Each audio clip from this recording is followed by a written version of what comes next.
So today we're going to cover lesson 6.6. Today we're going to talk about special products of binomials. Now, bottom line here, all we're doing in this lesson is foiling. There are some little techniques and tricks that you could apply to these special products.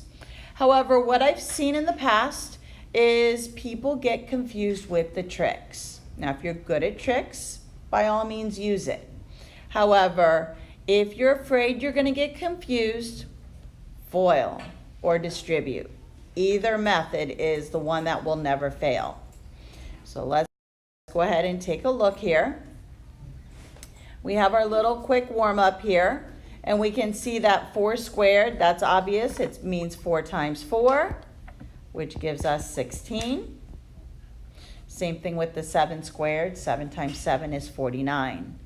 What might be a little challenging, maybe seeing this number 6. Remember, when it's a power to a power, you multiply the exponents. Down here, we're just multiplying this constant 2 times the 6, and we get 12xy. So today we're going to look at special products. Again, we can answer all of the questions in this lesson by either using distributive property or by foiling. These are the 2 vocabulary words we're going to see today. First one is perfect square trinomial, and the second vocabulary word is the difference of 2 squares. Now, for the chapter that's coming up, which what we're going to be doing in the chapter coming up, we're going to be doing something called factoring. And some of the problems that we're going to be factoring, if you're good at recognizing perfect squares, it makes the problem that much easier. Okay, because when it's a perfect square, when you go to try to factor it, all you need to do is square root the number. So whenever I teach this part of the course, I always recommend that my students memorize the perfect squares up to 20. And what I mean by that are the answers. You should already know all the perfect squares up to 12 because you learned them in 3rd grade. So what I mean by perfect squares are the answer to 1 squared, 2 squared, 3 squared, 4 squared, and so on. So for example, 1 squared is 1, then 2 squared, 2 times 2 is 4, 3 times 3, 9, 16, and so on. And it'll help if you memorize them up to 20. Okay, 20 is easy. If you square it, it's just 2 times 2 is 4, and then put 2 zeros. So really, it's a matter of memorizing 13 through 19. Little trick for 13 and 14 is if you do 13 squared and 14 squared, 13 squared happens to be 169. 14 squared is 169 backwards with the 6 and the 9 backwards. So if you remember one, then you know the other one's just flip-flopped. So, but if you forget them, you can always quick do the multiplication, on the side of your paper. All right, so here it's introducing you to this first special product. And notice here, we're squaring this binomial because the sides of the square are always the same. So here they're showing you that the area of the square, which is a plus b times a plus b, which is a plus b squared, and this is how you're going to come about it. And they're showing you like with a visual square here. Again, you're not going to have to draw any models like this. It's just to help you understand how they're coming about getting this by showing all of these parts, which make up this equation. All right, so we saw this exact example, but not with A's and B's, but we did see a binomial squared in the notes. And yesterday, or probably even the day before, when you had something like this, x plus 4, and it had a power of 2 on it, remember yesterday I told you, just take this thing, write it 2 times, and foil it. And that's what I recommend you're doing even now when you're officially learning this lesson. There's less likely to make a mistake. So either foil or distribute. So if I do first outside or outer, inner, and then the last. And then always remember to try to group your middle terms. So I get x squared plus 8x plus 16 would be the answer to squaring x plus 4. So you FOIL it. So the answer to this problem is our vocabulary word, and it's a trinomial that is a perfect square trinomial. And what I mean by that is the first number right here is a perfect square, and the last number is a perfect square. Because for the first number, I know that 1 times 1 is 1, and 4 times 4 is 16. So this is an example of a perfect square trinomial when you square a binomial. Now, there's a little trick to this, and I'll show you the trick, and I'm going to show you what happens when we FOIL it also. So let's take our problem here, x plus 3, and it's to the second power. I'm going to show you FOILing first, because that's what you guys all know. Write it 2 times, and we FOIL. First, outer, inner, and last. Again, group your outer and inner, your 2 middle terms, and we get x squared plus 6x plus 9. Now, in their generalized formula, which is over here, I'm going to show you the shortcut. So their shortcut is to take the first term, this x, square it, and that's in their problem here, the a squared. Then the next term is going to be multiplying x times 3 times 2. So 3 times 2 is 6, and then you put the x, and that's your middle term. And then the last term is just this last thing squared. 3 squared is 9. Notice I got the same answer using my little trick as I got when I FOILed. Now, everybody gets confused and they forget about what to do for this middle term, and that's where the trick will mess them up. So this is why I recommend, if you think you're going to mess up the trick, FOIL it. Let's try part B. So it's 4s plus 3t.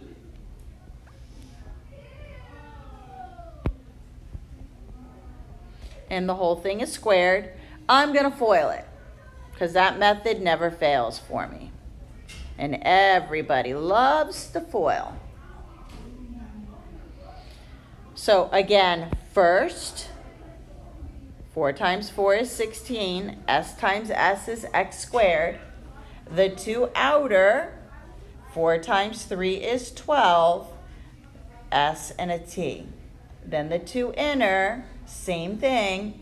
4 times 3 is 12. And then the st. And then finally, last, 3 times 3 is 9. And then t1 times t1 is t squared. Group the middles, 24st, and drop down the last term and the first term. And you're done. So pretty much you can FOIL or distribute the whole homework. If you like the trick, square the numbers individually and then multiply them and then times it by 2 to get the middle term. Here's another example. They're actually doing the trick here. So like we could try the trick and then I'll try the FOIL. So here is the binomial, which is squared. So the trick here is to square the 5. The middle term is 5 times m squared times 2. So that'll give me 10 m to the second power. And then the last term is going to be the m squared squared, which is m to the 4th. If you didn't do the trick, Let's write it 2 times and let's FOIL. So first, outside, inside, and last. Group your middle ones. 5 plus 5 is 10. Don't add the exponents. It stays the same when you add like terms. And there's the same answer. Doing it either way. This answer, again, is a perfect square trinomial.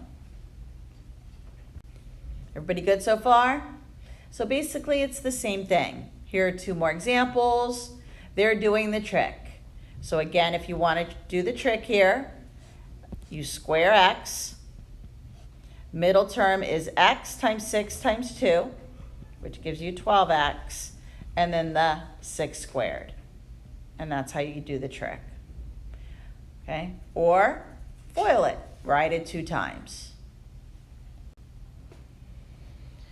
Here's another example. And again, they're doing the trick, but let's do the FOILing.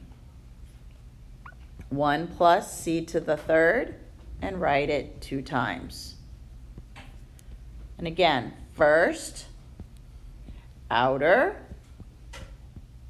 inner, and last.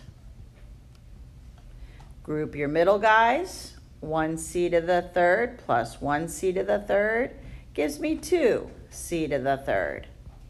c to the 6 drops down, and the 1 drops down. And that's it. Okay, the next thing, so here they're, again, same thing, but now instead of an addition sign, we've got a subtraction sign. But again, same thing. Okay, if we do the trick, then just make sure your middle sign is negative. But again, write it 2 times and FOIL it. So let's try it. X minus 6 squared is really x minus 6 written 2 times. First, outside, inside, and last. Notice the negative times negative becomes positive. Group the middle guys, and you get negative 12x plus 36. Only difference here is you got to watch your sign. And when it's a subtraction sign in your binomial, the middle term will be negative. Pretty good on the subtracting. It's the same thing. Let's try one more, and then we will look at the other situation. It's going to be called the difference of 2 squares. Let me do the x minus 7 squared. I'll do the trick first. Trick is square this. Middle term is x times negative 7 times 2, negative 14x. And then the last term is the negative 7 squared. So negative 7 times negative 7 is positive 49.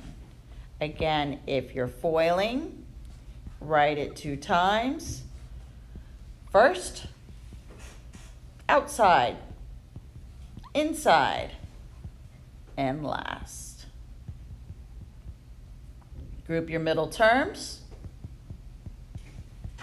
and you got the exact same answer as when you do the trick.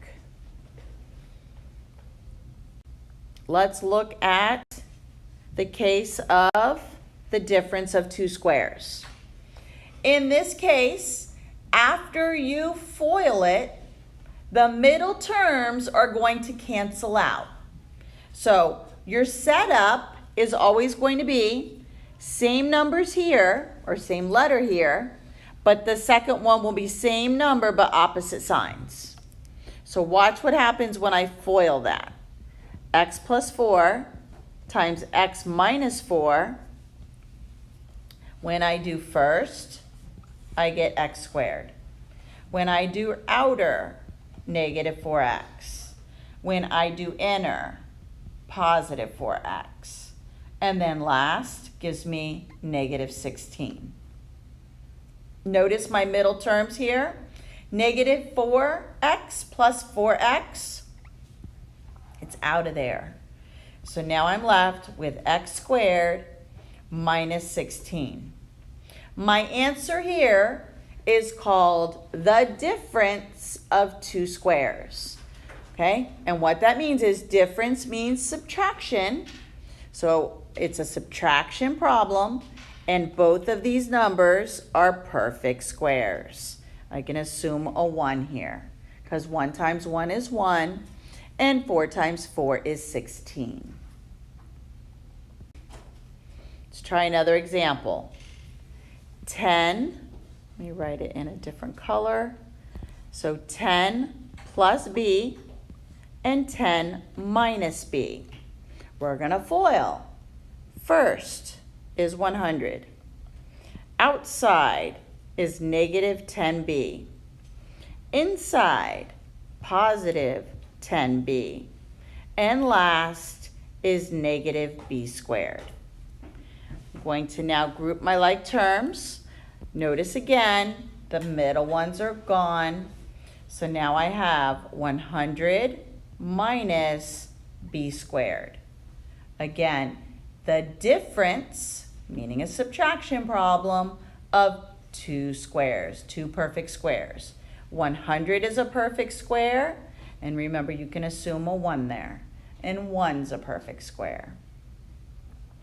So again, all we're doing is FOILing, and then for these problems where they have exactly the same number in them, or numbers and letters, the difference is one has an addition sign in between them, the numbers and the letters, and the other has a subtraction.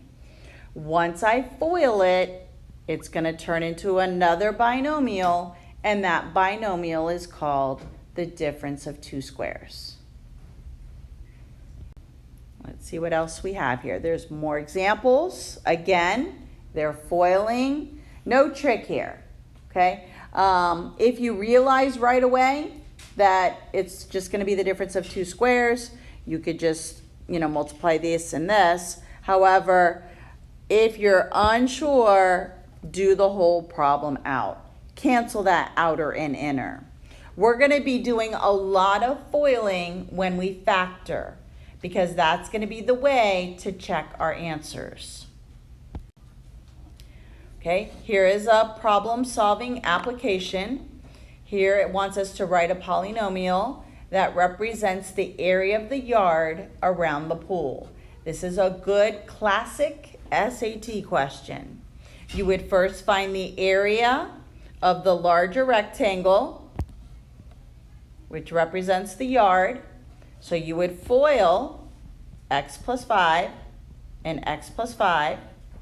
You will also FOIL the pool, x plus 2 times x minus 2. And then once we get those, we will subtract them. So let's look at their next slide. So here we're understanding it. And remember, we have to understand that the yard means all of this around here.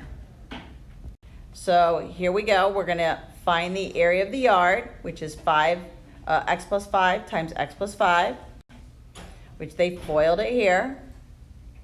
And then we found the area of the pool. FOIL these. You get this. And now we subtract them. So here we're tying in our multiplying polynomials and our subtraction of polynomials. Good SAT question right here. All right, so then here they're looking back and they're seeing if it's reasonable when they plug in numbers. Remember, to subtract a polynomial, we do the keep, change, change, or the keep, change, flip. Okay, here again is another application for a swimming pool. Wants an expression that represents the area of the swimming pool. So we could do the area of this little square here, the area of this larger rectangle part of it, and add it together. And here they're showing the upper rectangle part and then the area of the lower, and they're adding them. So then the final area after you group your like terms ends up being 25. And I'll look back. So here is the names of the things. So perfect square trinomial, that's when you square a binomial, and it's either an addition sign or a subtraction sign. And then the difference of two squares is when that middle term cancels away. Here are some practice examples. So your homework tonight to start beginning practicing this lesson is practice A. Now, in the homework, they're going to have little boxes for you to fill in and do the trick. If you would rather foil the problem, do it at a page and just foil it at the bottom, or if there's room next to it. You don't need to do the trick even though the boxes are provided.